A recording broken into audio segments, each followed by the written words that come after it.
PRI. I'm with my friend Roger at the Engine Pros booth, and you guys have a lot of cool stuff on display.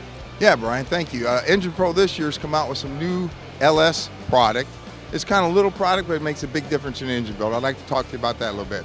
Let's talk about the retainers first, because you guys changed something really small that can make a huge difference. Right, Brian. When you're doing the stock beehives and you're doing any performance upgrades to the valve train, some of the problem is when the retainer comes down with extra lift, it'll smash the valve stem seal.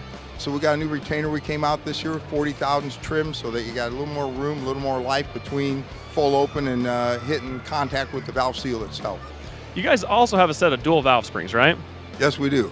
We've got a new set of dual valve springs out that have been shock peened to be stress relief. Nice shiny color, but most of us builders know it's more about relieving all the stress in the spring, makes it a longer life spring, less prone to breakage. And one of the tiniest parts of the valve train are the valve locks. Yeah, we came up with a material, an 1144 material that we start with on these new LS locks.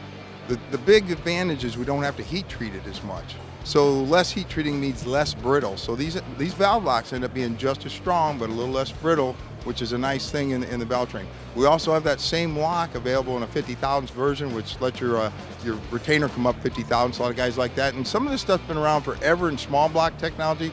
LS, you know, we're all catching up with that stuff. So that gives the guys a couple more advantages on building the engine.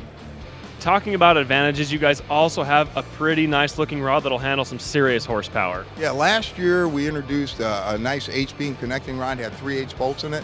This year we came out a little beefier on the bottom end, uses a 7/16, either an L19 or an ARP 2000. We finished those rods after we install those bolts, so everything's right for the builder, and it'll buy just about 1,500 horsepower.